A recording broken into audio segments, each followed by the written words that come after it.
This is the Nikon ZF with the 50-1.4 Nikkor lens. This lens and this camera in particular have been really, really interesting to me, but Nikon have done something with this and their 35mm lens that I really do wish a lot more companies have thought about doing, would actually put into practice. So let's talk about it.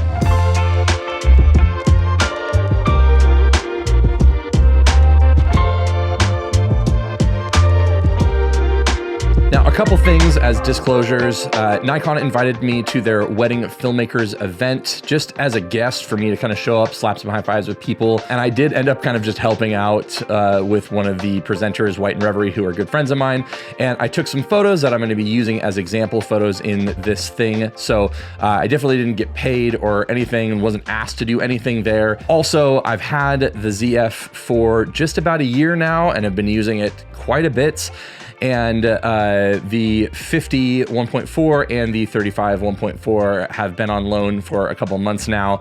I do get like consignment things. I do have to send them back to all of my knowledge, so I don't get to keep them, and no money has changed hands in any way there, but that is kind of like the depth of my relationship with Nikon at this point. Now, the thing that is most interesting about this lens, and something that you just like don't see, and it's one of those things that I think only Leica really does this in a way that Nikon is doing in this particular instance, is the fact that you were getting an f1.4 lens at a cheaper price than a 1.8 lens. Typically, the way that I have grown up in photography is that the pro lenses are the 1.4s and the 1.2s, and then the kind of like prosumer kind of lenses are those 1.8 lenses. Like, they're good enough to do the job of a professional for the most part.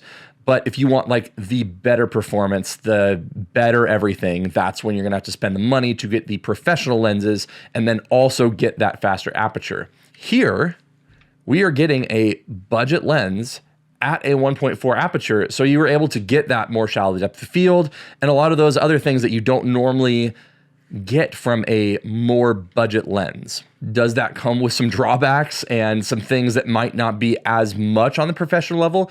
Sure, but you are getting a lot for the money in this series.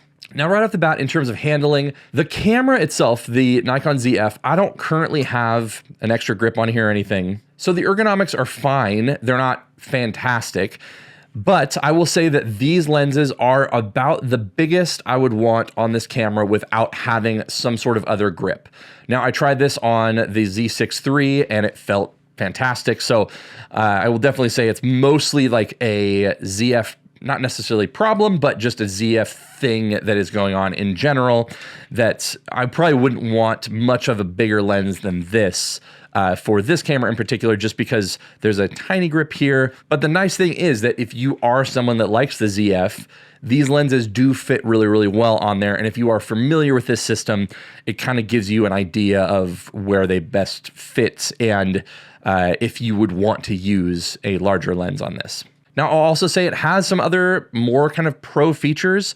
While I don't know the IPX rating necessarily, it does have a little gasket on here to help kind of with the weather sealing. It also has a control ring here. So if you were like me and you like to use the aperture ring on the lens itself and kind of control aperture via the lens so that you have your exposure triangle kind of set up in that way, you can totally do that. And then it also has just like a nice little manual focus ring here. So in terms of like ergonomics and like walkability and things like that, sure, like the 40 f2 is going to be better if you're just using it for like a personal walk around travel kind of lens. But I really do enjoy the 50mm focal length and have gravitated a little bit more towards that in, I don't know, the last few years. But I will say that this, carrying this around all day for a few days at that wedding photography or wedding filmmaking event, absolutely zero issues, and would happily carry this thing around all day with this combo. So as a wedding photographer, this is definitely going to be a great little lens for something like that if you were going to have, you know, all day carry. Hey friends, it's time to pay some bills and thank the good people of HoneyBook for sponsoring this video. If you're a wedding photographer or really any full-time creative, you know that the real hustle isn't always behind the camera. It's in the emails, the scheduling, the follow-ups, the endless note-taking during client calls. Honestly, it's exhausting and it kind of drains the joy out of my work. Thankfully, HoneyBook AI showed up and sort of changed the game. It's like a behind-the-scenes business partner that actually gets what I do and how I do it. Now, you don't have to write every email from scratch, you don't need to stress about remembering details from booking calls, and you definitely don't need to scramble on Sunday nights to prepare for those Monday meetings. So here's what I actually love though. AI-generated emails in my voice, ready to go. Automatic meeting notes, yeah, it takes notes during those Zoom calls for me while I can stay present with my clients. Project recaps that show up before meetings, so I'm always ready to go. And I can ask it anything, like what my most popular package was last year or how to improve my client workflow. All of it is built right into HoneyBook. No extra tabs, no training required.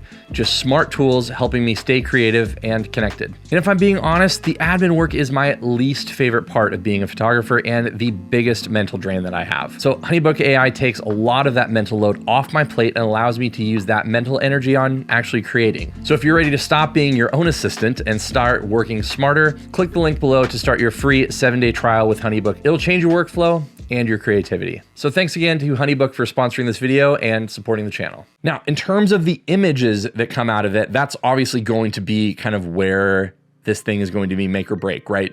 A small and compact lens that has a fast aperture is great in theory, but if the images suck, then it's not going to be great at all. So there are definitely some pros and obviously some cons as well into this. And let's check out some of the images and then we'll go a little bit deeper of a dive into what I actually think about them.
So as you can see in a legit wedding style scenario, there is a lot of great that is coming out of this thing. Now, I'll also say that I recently picked up the Polar Pro, the 135 series. I have the black mist on this.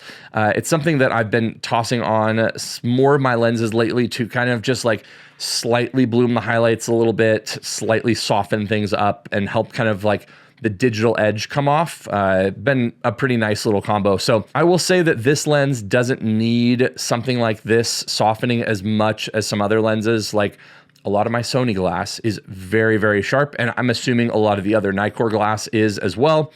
So it's one of those things where I still appreciate the look on here, but does it need it as much as some other lenses? Not necessarily.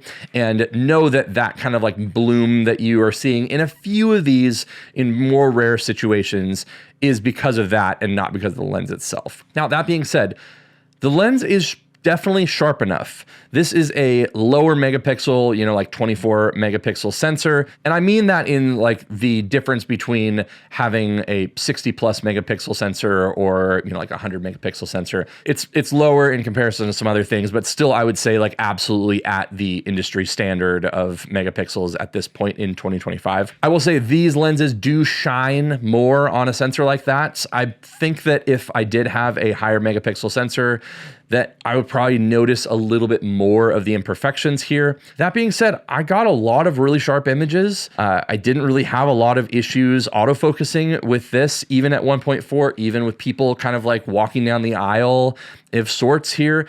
That kind of is my test as a wedding photographer. But I think that like the best baseline that I have is, will a lens track someone well walking down an aisle at like walking pace? I think that's pretty good and going to be the baseline minimum. For what it's worth, this did a really, really good job of that. The combination of the ZF and the 50 1.4 here, zero issues in terms of autofocus. Now, when you really get into the details here, it's absolutely at like sharp enough levels. Is it at like overly sharp? No. Is it at a completely acceptable level for a 24 megapixel sensor? Absolutely. That's where we're kind of shining here. I would say that the out of focus elements and things also look good. They're not too distracting. Are they as smooth and perfect as you would expect from a, you know, like a Summilux or something? No. But for the price point and for what this lens is, I think that it gives you good character, good rendering, and it's just one of those things where like maybe you're a zoom person. Maybe you don't want to spend a ton of money, but you want to have shallow depth of field. These lenses are really, really great. I know that most of the time I've spent has been with the 50 millimeter, but the 35 has been great as well. And if I was in the Nikon system, I would absolutely be picking these things up. And I definitely want to check out some other lenses like the 35 1.2, but that lens is enormous. I definitely checked out their 58.95, which was really, really fun, but doesn't have autofocus and is also enormous. So carrying it on this little camera was quite the experience. But I think, again, for what these things are, they're fantastic, and I can absolutely recommend them, especially at the price point and their performance within the Nikon system. So let me know if you have any more questions in the comments down below, especially if you have the ZF. I think these do balance really well, and you can see that they're not exactly small, but not exactly large, and they're really lightweight. So again, really nice little combo here. If you want to see more about my thoughts on the ZF initially, you can check that out here. Check out my video on the TechArt adapter for Leica M-mount lenses on this thing, and I will see you in one of those videos.